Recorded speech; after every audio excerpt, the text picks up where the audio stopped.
The broadcast is now starting. All attendees are in listen-only mode. Hello, everyone, and welcome to today's session entitled Intergenerational Programming in Senior Housing from Promise to Practice. Before we get started, I'd like to go over a few items so you know how to participate in today's event. When you joined today's webinar, you selected to join either by the phone call or computer audio. If for any reason you would like to change your selection, you can do so by accessing your audio pane in your control panel. You will also have the opportunity to submit text questions to today's presenters by typing your questions into the questions pane of the control panel. You may send in your questions at any time. We will collect them and address them during the live Q&A session at the end of today's presentation. I would now like to introduce John Feather, CEO of Grantmakers and Aging, and moderator for today's event. John? Thank you very much, Lucy, and thank all of you for joining us today. Before we begin, we want to thank the John A. Hartford Foundation for their support of the Conversations with GIA webinar series. Their support allows us to make this webinar series available to you free of charge. We also want to thank Philanthropy New York for their support as a promotional co-sponsor of all the webinars we're holding this month.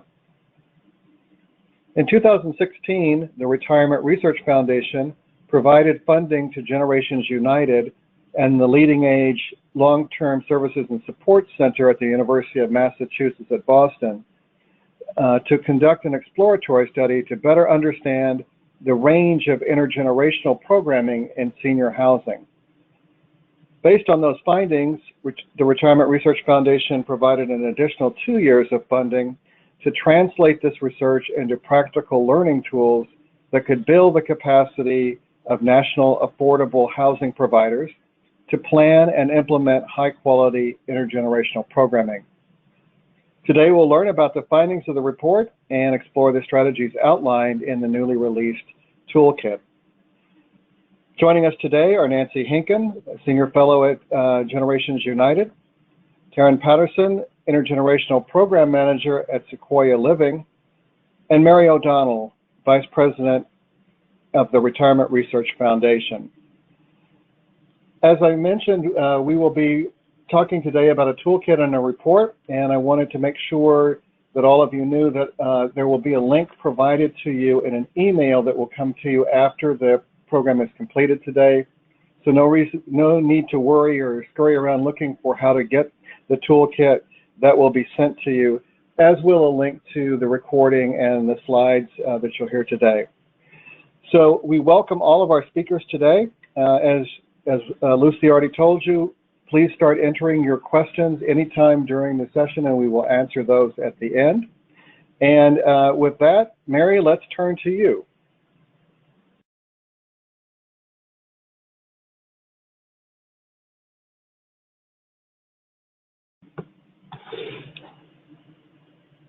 Mary, are you with us? Yes, thank you so much.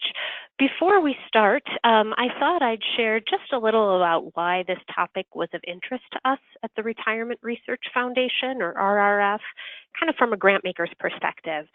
So as a foundation in aging, RRF is interested in supporting efforts that improve the quality of life of older people.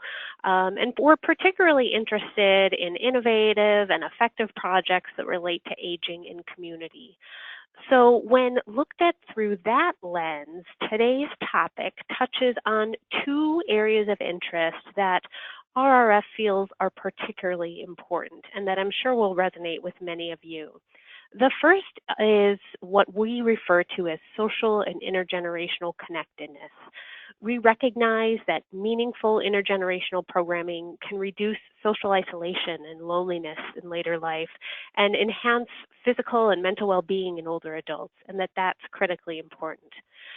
Secondly, we recognize that housing is a major social determinant of health, and that with older people, building resources for high quality, affordable, and supportive housing is critical for aging in community. So this particular project touches on sort of a sweet spot that overlaps with a couple different areas that we have seen to be important. But we also knew that there were a lot of gaps out there in the field.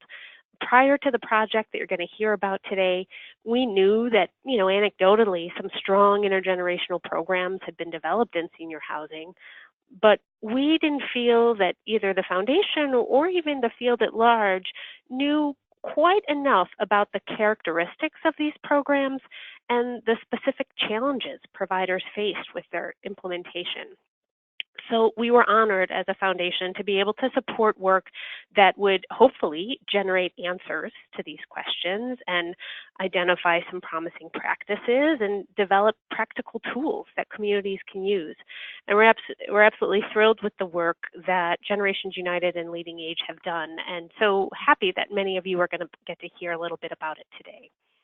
So in terms of our agenda, Nancy and Taryn are going to talk us through, first of all, the overarching landscape of intergenerational programming in senior housing, then some of the key lessons learned from projects implemented on a community level, including ways to assess the impact of these projects, which we know is of interest to many of you with us today.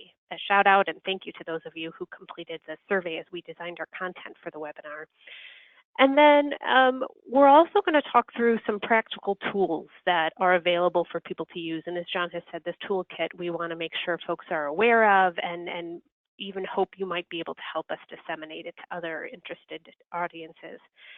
And then finally, I'm going to just touch a little bit on some opportunities for funders, recognizing this is a Grantmakers and Aging conversation. We certainly want to leave you with some ideas around how, from a grant-making perspective, you might be able to advance intergenerational programming in senior housing. So that's the rundown for today. Nancy, I'll hand it over to you. Thank you. Okay, next slide, Lucy. Thank you so much, Mary. And I want to, on behalf of Generations United, thank RRF for investing in this initiative. It's been really interesting, enlightening, and I think has tremendous potential for the field at large. I also want to thank GIA for sponsoring this webinar.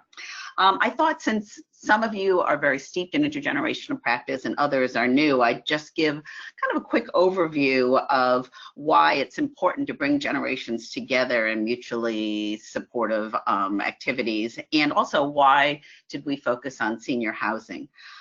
In terms of kind of incentives for doing this work, I'm just going to talk really quickly about 6 major motivators.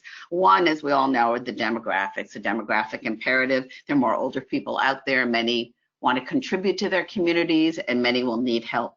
But also, we have to look at the diversity, not only of the older adult population, but also of the younger population. And I think for the first time in history, we have a racial generation divide. About 80% nationally of older people are white, and a growing majority, about 47% right now, of children are of color.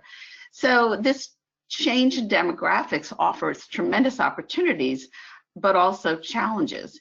And it's unclear kind of what motivates, what will happen, and what impact this will have on public investments and the nature of relationships. Another issue is geographic mobility of families. We know this has been an issue and continues to be an issue. We see the complexity of caregiving, and particularly when older people are in communities by themselves and their families are other places and they're looking for other sources of support. A third is age segregation and the ensuing ageism that we see in communities all over the country. When people don't have opportunities to interact and get to know each other, age-related myths and stereotypes prevail, and people don't have the opportunity to break through those and get to know each other on a human level. Quite important right now is the growing evidence that loneliness is a public health issue. So now addressing loneliness and saying, how do we focus on building social connections, and particularly social connection with isolated groups as young and old. And a lot of the research is showing not only is there a growing prevalence of loneliness among older people, but also among young people, and that Generation Z, those kids who were born around 1995, are experiencing a tremendous amount of loneliness. Another issue is competition for scarce resources. And again, this has been an issue for a while, but with fairly limited federal resources, the competition, particularly for private funding, is enormous among organizations, and people and organizations are struggling to survive. And finally, I think we all know that our Our narrative and our rhetoric is characterized by polarization and tribalization. So I think for all these reasons, now is really the time to find ways to cross age and racial and socioeconomic and ethnic divides, and to work together to find solutions to problems and to enhance the quality of life for older people and for people of all ages. Why do we choose senior housing? Well, there are a number of reasons. Research suggests that residents find it difficult when they move into senior housing to establish new connections and to become integrated into the broader community. And often this isolation can lead to decreased life satisfaction and result in kind of a feeling of being left behind. So it's important for senior housing providers to not only provide, the physical environment, but to create opportunities for residents to engage with and contribute to their communities. And one of the issues in the intergenerational fields is it's very difficult to go to scale. We have lots of small programs around the country, but it's hard to kind of really look at how this works in a large network. And so senior housing also is an ideal platform for this work because there's senior housing in every community. And so we're hoping that through this initiative, people will learn strategies, effective practices, and some examples so that this kind of work can be expanded across the United States. So that was very quick. Why are we doing this? Thanks, Lucy. That was good. Go back to defining intergenerational programming. So again, for people who are new to this field, you can read. I don't want to have to read everything on the PowerPoint, but I want to point out some important words here.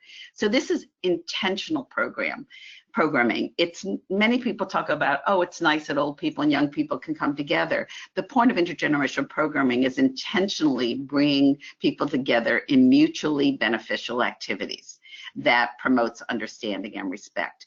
And it's a very strengths-based approach that looks not as older people and young people as problems, but really as resources to be tapped. And the little diagram you see on there, those are some of the key elements of high quality intergenerational programming. So although people talk about programs, I have a tutoring program, I have an arts program, I have a gardening program. The truth is, if you really want to have impact and create high quality program, these are some of the elements that should be involved.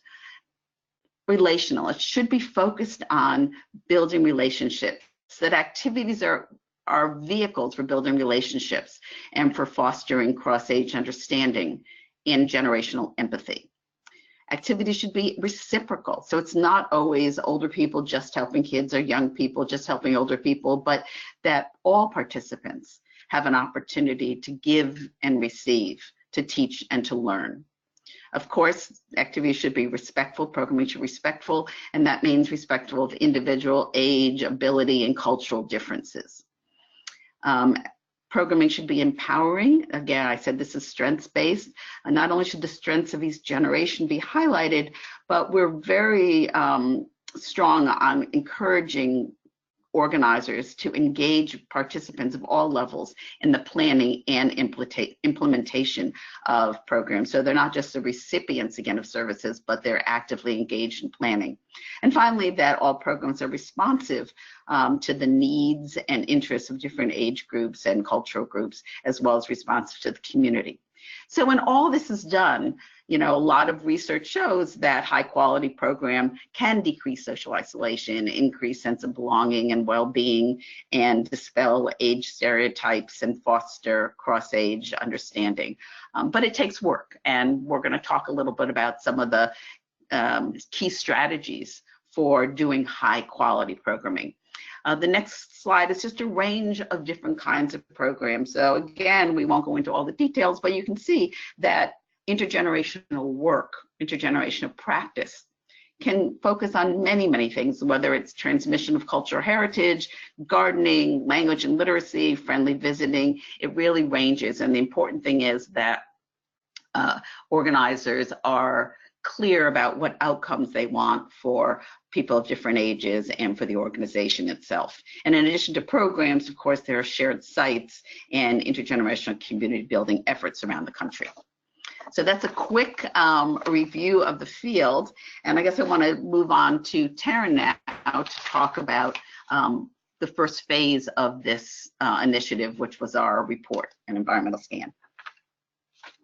Thanks, Nancy.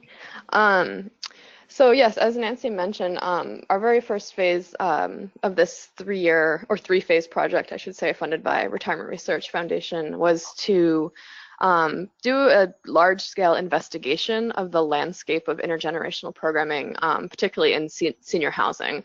We weren't really we weren't really sure what was actually occurring and in what types of settings and what type of scale. So we sent out a nationwide survey of both market rate and affordable and mixed rate senior housing communities, essentially asking them, you know, what's going on with intergenerational programming? How are you implementing it? Do you have an interest in implementing it? And what types of barriers have you encountered?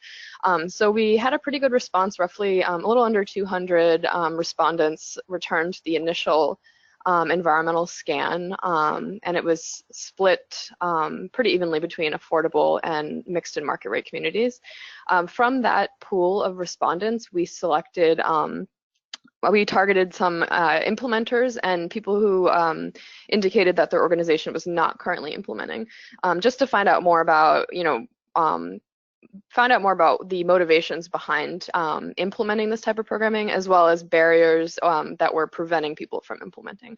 So these findings can be found in the in our initial report from 2017, Intergenerational Programming from Promise to Practice, and we have the link here that you can also just Google those. As long as From Promise to Practice is in the Google search term, you will find the report. Next, please, Lucy.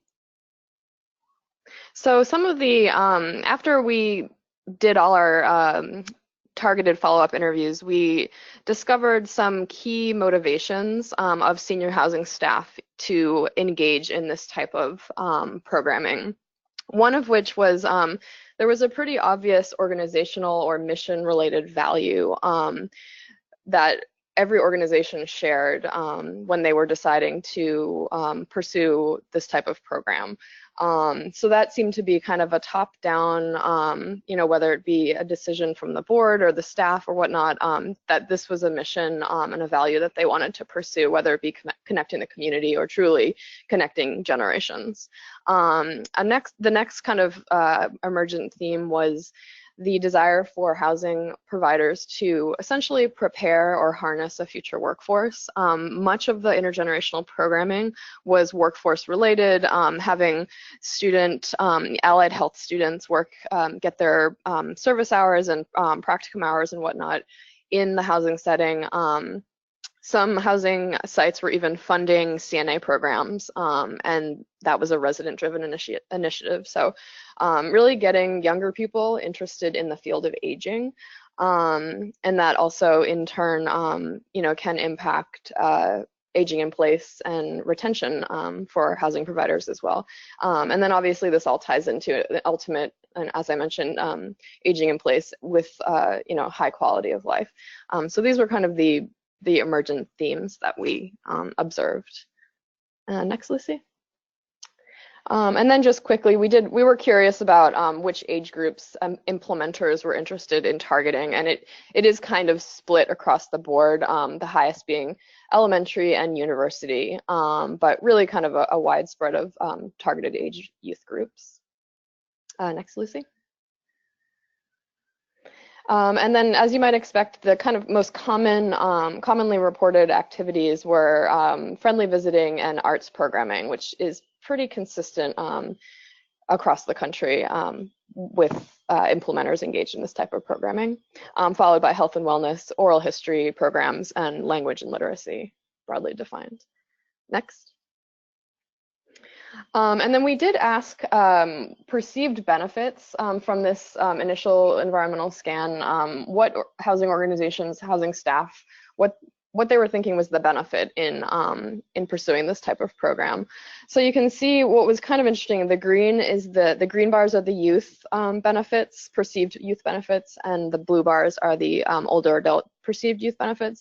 And you can see that they're mostly aligned, which is kind of what you would want in a program. So the domains of increased sense of community, trust across ages, increased self-esteem are all almost roughly equivalent for both populations involved, or all populations, I should say, involved in the programming. And then with decreased isolation, you know, there's obviously a little bit higher for the older adults, but it's pretty high percentage of that being a perceived benefit for youth as well. And then greater understanding of issues facing youth or older adults, a little bit less proportionate here, but still a high enough proportion of staff and housing providers perceiving that older adults would benefit from learning from, you know, the experience of youth as well. Next. And then some, you know, challenges that emerged that we anticipated as far as barriers to implementing, as well as just experiences with implementing, are logistical things like transportation and scheduling. Oh, can you go back one slide, Lucy? Sorry. Scheduling with school-based partnerships, and then lack of partner investment. So if, there you go. So finding, you know, if you're trying to build a new partnership, or once you're engaged in a pilot partnership, finding that one partner is not as invested in the other can really be a deal breaker.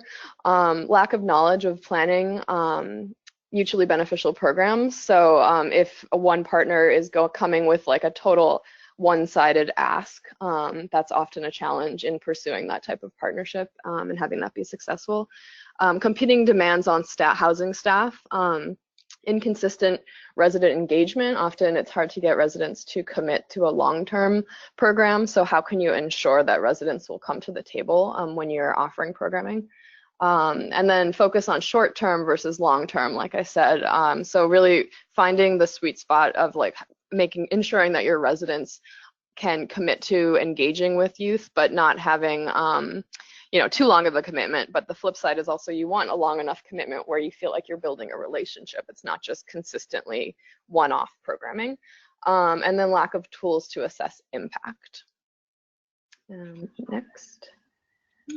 And I'll turn it back to Nancy. Thank you, Taryn. We're zipping through this, but hopefully you'll get a sense of the richness of this 3-year initiative. So in phase 2, we struggle with how are we going to, now that we have all this information, how are we going to reach housing providers and be able to see what they're doing and how to best support their efforts. And so LeadingAge and Generations United came together and identified 6 housing providers. You can see here: Volunteers of America, Human Good, Lutheran Social Services, Hebrew Senior Living. Is that 6? 1, 2, 3, 4, 5, 6. Yeah, National Church Residences, and 2 Life. And we formed partnerships with them, and we felt that these are all national affordable housing organizations that could scale up if this is successful. So we worked with them, and we had each of them select 2 pilot sites. So we had 12 pilot sites, and we decided we would work with these pilot sites to create a learning community to both discuss challenges, effective practices, be supports to each other, and that this group and the data we got from this group would help us develop an intergenerational toolkit that could be disseminated nationally. Okay, we can move on. Next phase. Okay, so we worked with all our partners, and some partners had started something early on. Some of the pilots had started something but hadn't really moved forward. Some were totally new to this, had no partnerships. So many of the organizations partnered with schools and youth organizations, church groups, but some were very innovative. And in one rural community in Missouri, the pilot there said, you know, there aren't really schools around, but there are a lot of kids who are homeschooled. So she reached out to the Homeschoolers Association, which we thought was very interesting because no one had ever thought about this. And she has parents bringing their kids as part of the curriculum to her senior housing. So again, we really are focusing much more on partnerships than just programming. So these are just examples. The first one is in Boston, Hebrew Senior Living. As Taryn said, the arts is very popular. In this particular community, there's a school on the campus as well as senior housing, and there's a walkway from the apartments to the community center that was really ugly, and the older people didn't like walking through. So the older people and young people decided they would start an arts project and beautify the area. So that's them working together. The second picture is in St. Louis, and this is Friendly Visiting. Again, Friendly Visiting is very popular in St. Louis. They're working with not only high schools, but also the St. Louis School of Pharmacy. So they have students, all different age students with different kinds of backgrounds coming in and supporting people, particularly more vulnerable ones in their homes. Next. Tutoring is very common across many of the programs. It's not always so easy to transport older people to a school. So sometimes you have older people who are going to schools, but other times, particularly when schools are close by, kids come over and there's an after-school program that they participate in. And finally, the last one is an interesting program right outside of San Francisco, where students come in and they're teaching technology primarily to older limited English-speaking elders. And we found the whole focus on technology to be extremely important and successful. Many older people really want to be able to email their kids, take pictures, send pictures, not necessarily know everything about computers, but be able to use social media and their phones. So in this case, we have students helping. This particular site is now looking to collaborate with San Jose State because a lot of the older people would like to learn English. So they have some ESL classes, but they would like more, and they're going to try to involve college students, particularly ESL majors, English as Second Language majors, to help teach the older people. Okay, next. So lessons learned. There are many lessons learned. So this is, a synopsis of some of them. As we've said before, when we came into this, a lot of places just had these one-time activities, the Halloween parade, the singing at Christmas, and the kids came in and then they left. And there was really no intentionality about fostering interaction. And so what we've tried to work on is really focusing on building sustainable partnerships. Because if they have sustainable partnerships, there can be lots and lots of different kinds of programs that emerge. And that does take energy, it takes staff time, it takes commitment, but when you build partnerships, the results certainly are much more powerful than just having discrete activities. And that goes hand in hand with this moving from the one-time visit to let's visit for 6 times or for 8 times.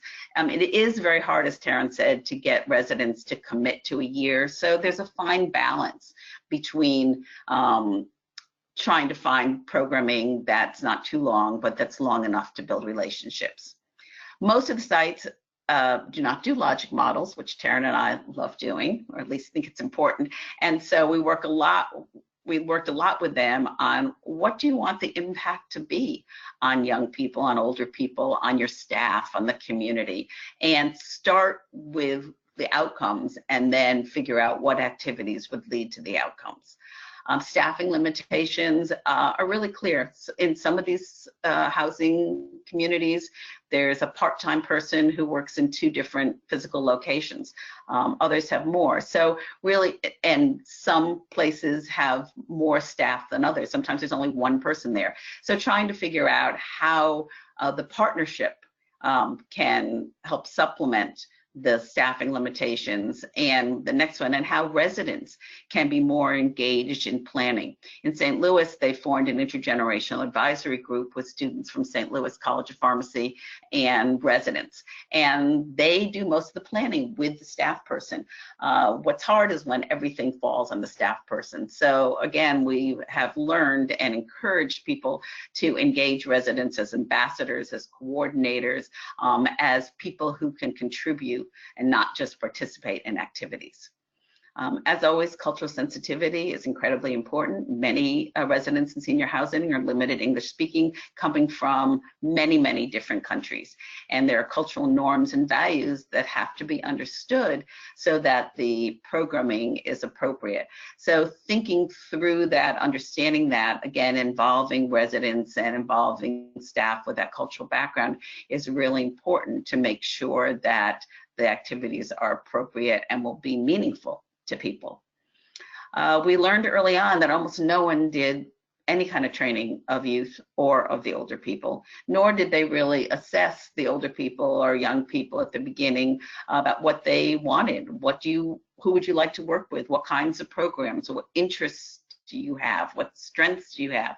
So a lesson learned is that the sites have to do that, and in our toolkit, we've provided some examples of training and some examples of assessment tools so that we can make it easier for sites to do this work. And finally, I think it was really clear, and Taryn, I'm sure you would agree, that the idea of having a peer learning community and being able to provide technical assistance and support was incredibly important to all the sites. And I've seen this through all my work in intergenerational programming, that people get stuck and they encounter a problem and then I'm not sure where to go, and it takes a lot of time to figure out, how do I overcome that? And when you have calls with people from different groups at different levels and different stages of program development, and you have people who have done a lot of technical assistance and have a lot of experience, it really helps people kind of overcome those barriers and have the incentive to move on. So those are just some of the lessons learned, and I'm sure during the question and answer period, if you have some specific questions about that, we can delve into it. And now Taryn's gonna respond to the interest in how to measure and assess impact. Thanks, Nancy.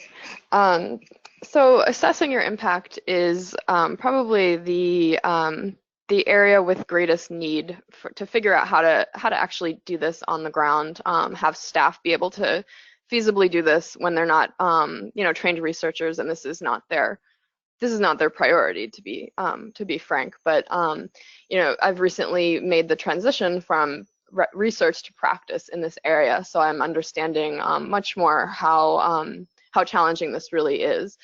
So with that said, one of the very feasible ways grantees and implementers can assess the impact is through a process evaluation, which essentially attempts to understand what's happening during the development and implementation.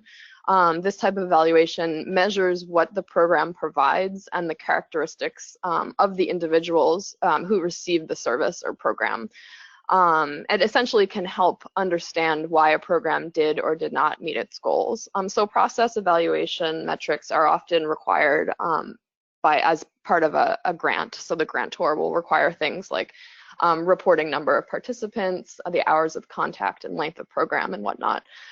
So some questions that are simple to ask as you're wanting to impact a program are, like I said, how many families, youth, older adults are involved in the program? How many hours of contact do they have per month? Are there certain roles that younger people and older people are playing during programming or activities? What types of modifications are needed or barriers are encountered? And then how satisfied are participants, both youth and older adults in the program? Next. And what a little bit more challenging, yet extremely vital to kind of figure out this missing piece of this type of program is outcomes evaluation. So assessing the impact directly on participants. So some measures to explore that are readily available for both youth and older adults are well-being measures, self-esteem, loneliness, generativity, sense of connectedness, and sense of community. That was also one of the strong kind of emerging benefits that respondents reported for engaging in this type of program. Some very common reported impacts are attitudes toward youth and attitudes toward aging. So those are some kind of, the attitudes measures are actually pretty prevalent in this type of work. And then physical health, engagement, and extensive social networks are a little bit less common, however, equally important to measure. Next. So again, for youth, we have the attitudes measures that are common. Self-esteem, if you're working with a school partner, it's really a good idea to plan in advance and see if the teacher that you're working with or the administrator is actually interested in measuring youth outcomes such as school behavior. They often have the capacity to do some of this measurement as well, so you don't have to feel like it's all on the resident side or the older adult side to measure these outcomes. And it goes, like Nancy said, the logic model planning is often helpful. You can understand the outcomes and who should be responsible for which outcome. And then again, academic achievement and reading skills based on specific programming that you're developing. Next. And then types of data collection.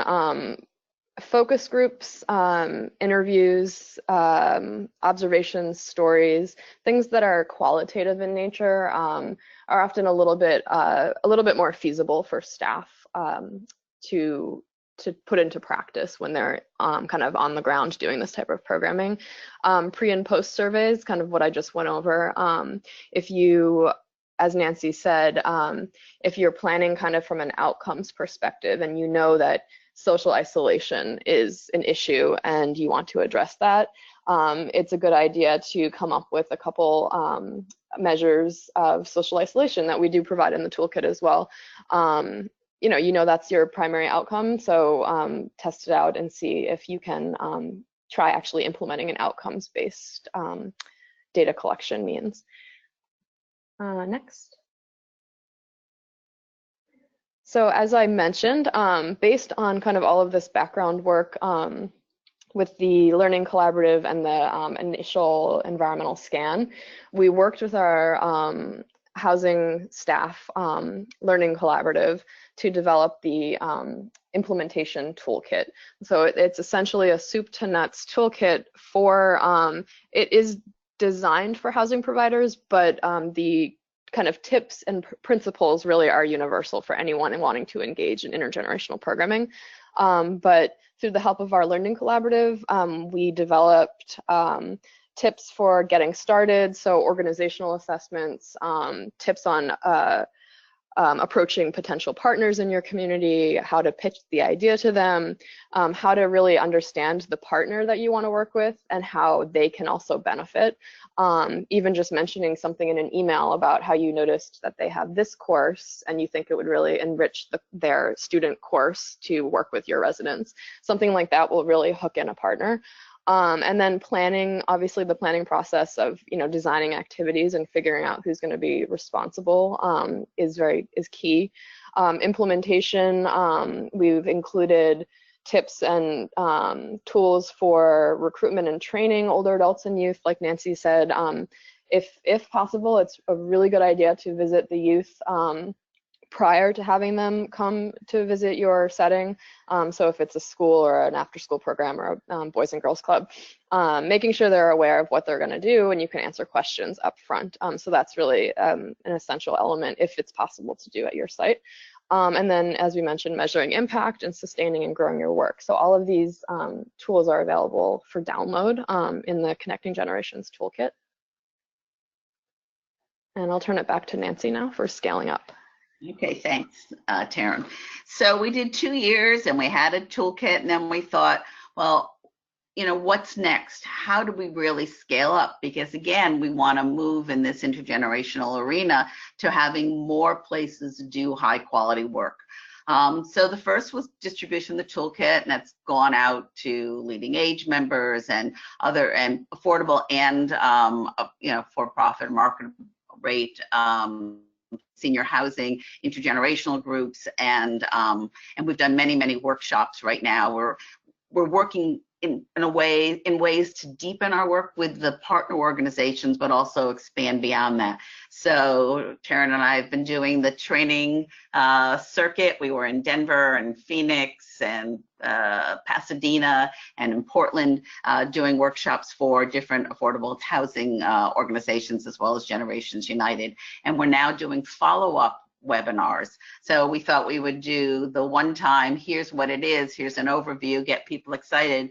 But then 2 months later, we did a post training survey to see what kinds of challenges they're encountering, what else they would like to work on. And as we anticipated, most of them are still having challenges with forming partnerships and planning. So we have follow-up webinars scheduled for October, November, and December to look particularly at building partnerships and at planning issues.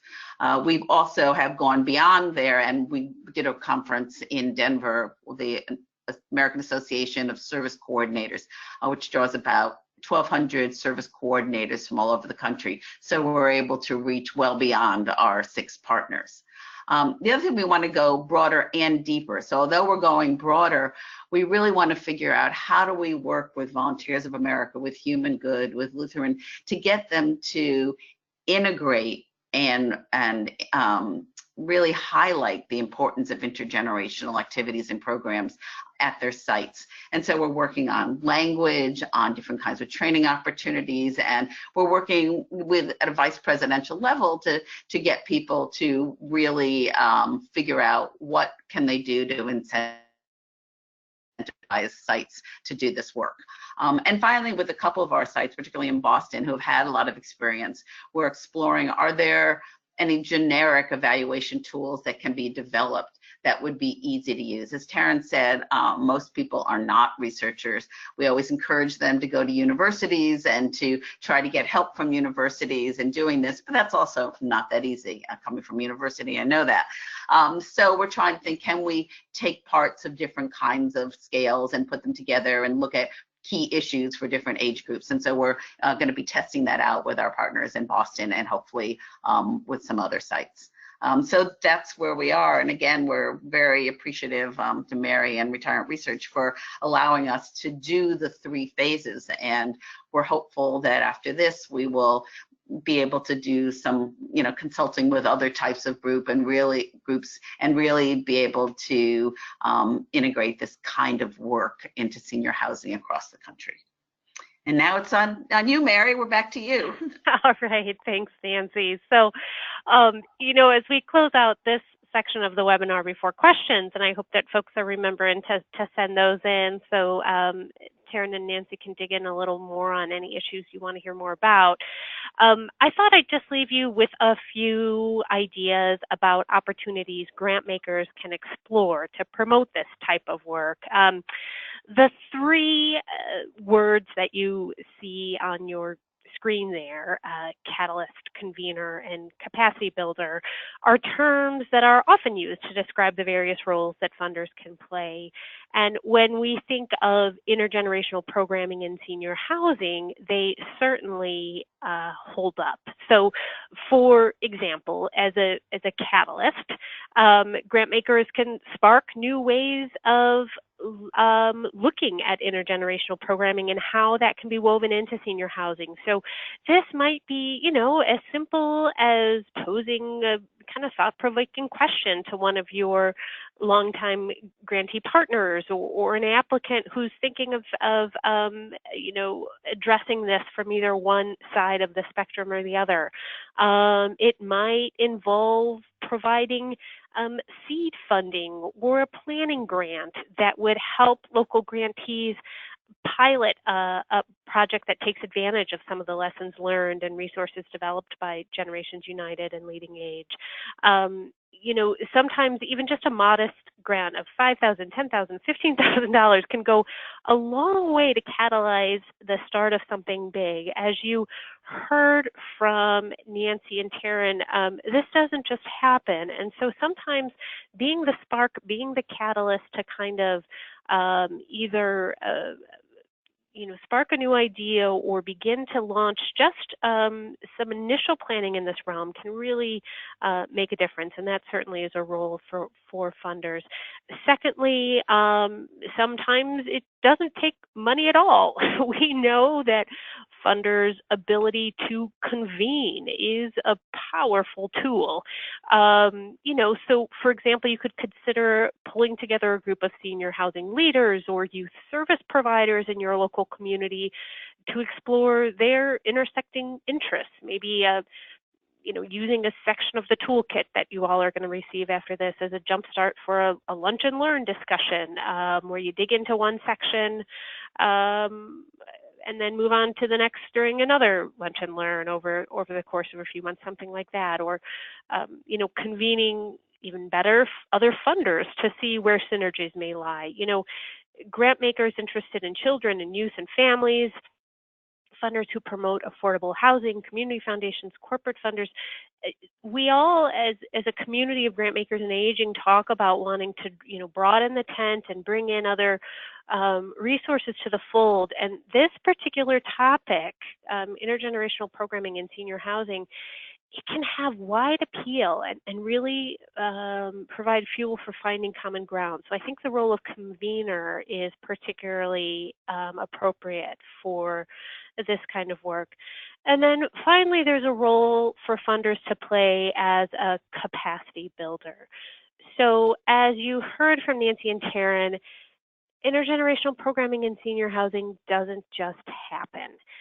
To make it meaningful, to make it successful and sustainable, a mix of resources and strategies are needed. So funders can play a critical role in that way of helping to build the capacity and infrastructure that's needed. So again, just for examples and food for thought, providing funding for service coordinators in senior housing building, perhaps with the expectation that coordinating intergenerational programming is built into their job descriptions and core responsibilities. Maybe it's, if there's a part-time person, providing the funding so that community can boost that role up to full-time, but then with the expectation that there's going to be some deliverables around senior programming built in. Or funding a part-time staff member at a local school or community center who would liaison with senior housing networks. Certainly there's a role in terms of being a capacity builder, whereas we heard this issue of assessing the impact is so vital. I think grantmakers could play a role in helping to fund either evaluation consultants or work with, technical assistance from a local university or community college that might be able to help either service providers or housing providers customize some of the evaluation tools and templates that are out there in ways that will help individual partners understand and improve the impact of their programs. Or funding software to track program information more effectively. I mean, there's a lot of ideas around that capacity building role as well. So, in closing, I would just say so much of our work as grant makers, of course, comes down to setting the stage for open dialogue with our partners. And I think if you all are open to sort of using this lens to your work, a lot of additional opportunities are going to come forward, and it's a really exciting area. Now we have some great resources, much more knowledge, and hopefully much more fuel that we can all move forward with together. So just as we can move on to the next slide, we certainly want to make ourselves available to you all. Please don't hesitate to reach out to Nancy, Taryn, or myself. But now I think, John, we can open the floor for questions. Well, thanks very much to all of you. And we do have a number of questions, and we'll try to get to as many as we can. But one of the questions was, did you find or do you have in the toolkit some good resources that you recommend around the whole issue of cultural competence? You talked about the diversity of the clients that are served both in senior housing as well as in children and youth groups. So are there resources there that you would particularly point them to?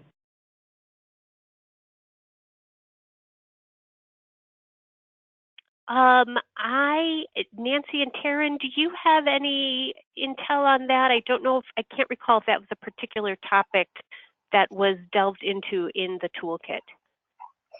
We do Yeah, have I was just gonna. Yeah, go ahead, Nancy. Go ahead. We do have a section on cultural sensitivity and look at some issues that are brought up, looking at cultural norms and values. We don't have a specific resource on intergenerational programming and cultural competence. I did write an article a long time ago that I could probably send to anyone who's really interested, but I think that's a really good point, and I think we have to do more, because we know that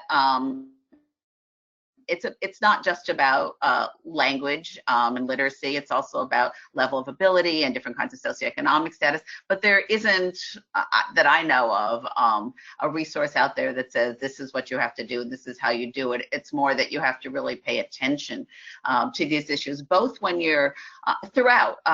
In my experience, we did a lot of work when I was at Temple with immigrant and refugee communities, just like understanding the motivations of why older adults from different cultural backgrounds would want to engage in this type of program is important. So part of it is it's not just a handbook, it's actually doing the work to ask people, you know, what would motivate them, working with staff in these culturally diverse organizations and understanding what motivates, what's appropriate, what kinds of programming you know, would work, would not work, when do you have to be gender specific versus, you know, inclusive. So there are a lot of issues. So I think it's a good point, and I can't say that we have all the answers right now.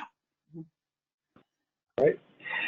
A question about whether or not you had any of the programs that you looked at were in rural areas, and do you have any sense of how rural and urban programs may diverge on these kinds of programs? Taryn, why don't you take that? Sure. Yeah, we actually did a targeted oversampling of our initial national survey to try and locate rural programs, and we did get a handful that we interviewed, and then we included one program in rural Missouri, and we had a rural Tennessee location as well. We included them in our learning collaborative as well.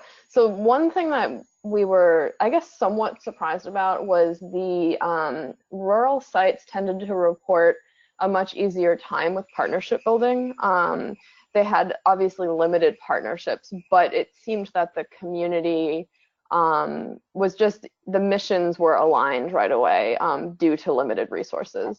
So I think that was kind of the immediate takeaway as compared to kind of, you know, a resource-rich environment where you can have your pick of partners, and, you know, it kind of, it creates more of an anonymity where you can, you know, not engage in a long-term partnership. So yeah, I think we were surprised that some of the rural partners reported an easier time with partnership building and buy-in for this type of model. Although they did have to be a little bit more creative with how to, you know, which partners would, like Nancy mentioned, the homeschooling association partnership. So, you know, for ease of transportation and proximity, they had to be a little more creative. I don't know if you want to. No, that's good.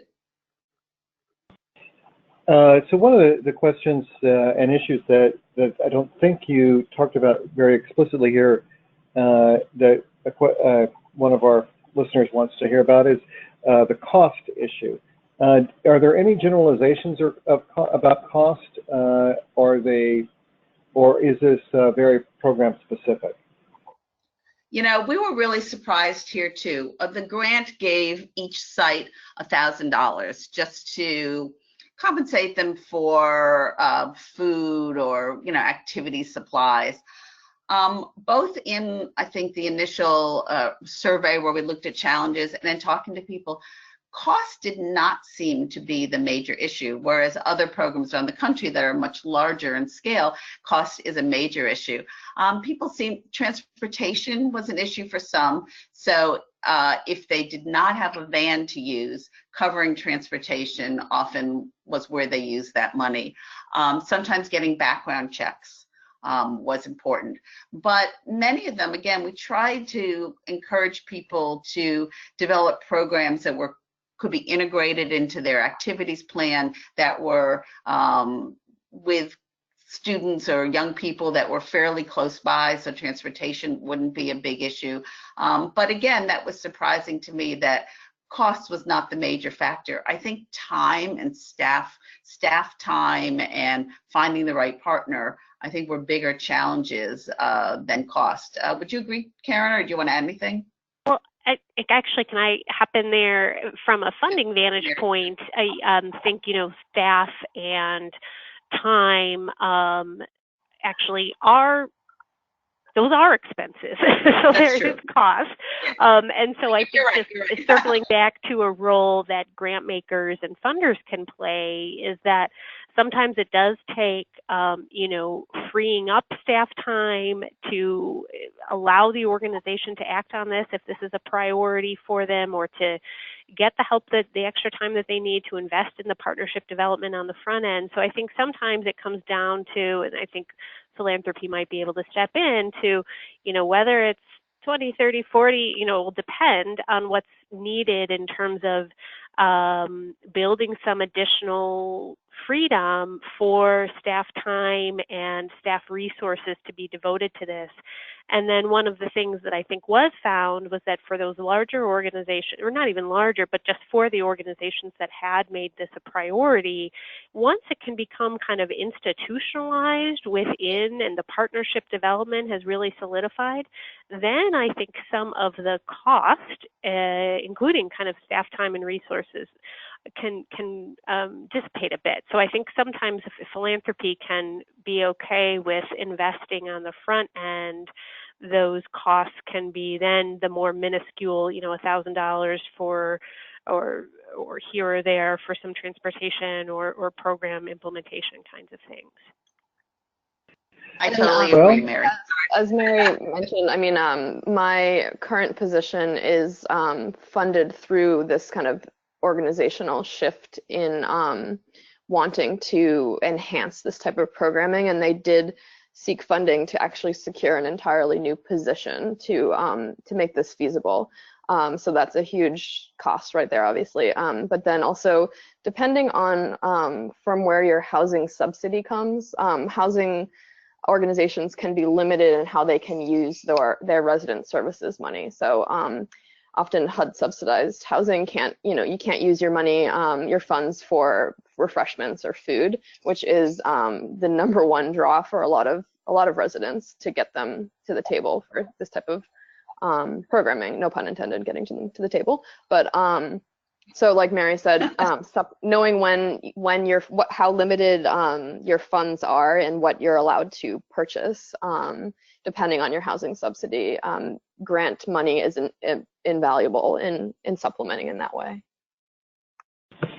Well, thanks. Unfortunately, we're reaching the end here, and I want to go back to each of our speakers today and ask them for their final words of wisdom. And Taryn, well, let's start with you. I guess my words of wisdom, I've recently, as I mentioned, switched from research to practice in this field. So my shifting perspective is kind of really working to leverage the talents that you have and the passions of staff that already exist, what they're interested in, their talents in facilitating programming that they like, as well as the talents and interests of your residents and youth partnerships. So I think it really is the staff that are implementing these programs are an absolute essential piece to this type of programming. So really working with staff, either at an organizational level or when you're trying to kind of reinvent your mission, really working with staff to figure out how they see this working, I have found to be kind of an essential aspect. Thanks. Nancy?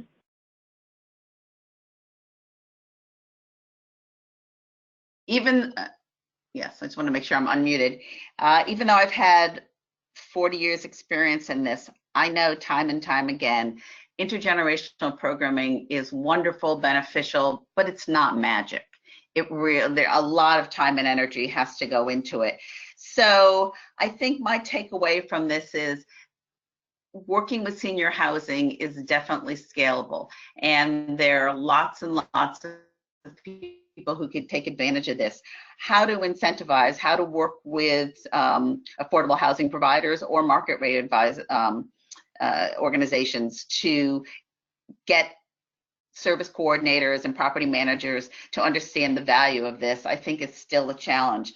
But I'm hoping that people will use the toolkit. People have told us that it's very helpful. We made it extremely user-friendly. It's very concrete, and that hopefully we'll be able to replicate some of the things we learned through this project, and that more and more communities will begin becoming integrated into their broader geographic communities and create opportunities for older people to contribute to the lives of young people, and for young people in their neighborhoods to get to know the older residents and to give them a sense of belonging and connectedness, which is missing in so many communities today. Thank you, Nancy. Mary? Invest in intergenerational programming in affordable and supportive housing. It's a topic that you can slice so many ways, and there's such rich opportunities for impact, and now some really concrete tools that hopefully can be used and spread and shared with others. So thank you, everyone. I want to thank Mary O'Donnell, Nancy Henkin, and Taryn Patterson. And we thank you for all that you do every day to make life better for older adults and people of all ages. I also want to thank the Johnny Hartford Foundation for their support of this webinar, and Philanthropy New York for their promotional support. We will be making today's presentation available to anyone who wishes to view it later, including both the slides and the audio. Watch for an email to be sent to you in the next few days, or you can always find it on our website. And we hope you'll join us for our next conversation with GIA, which will take place next Monday, October 7th from 2 to 3 Eastern Time. The webinar is called Aging Positively, Bringing HIV/AIDS into the Aging Services Mainstream, and we'll explore the opportunities for philanthropy to create meaningful impact in health and well-being for older persons living with HIV and AIDS. And finally, I want to thank all of you for participating in today's webinar. Have a great day.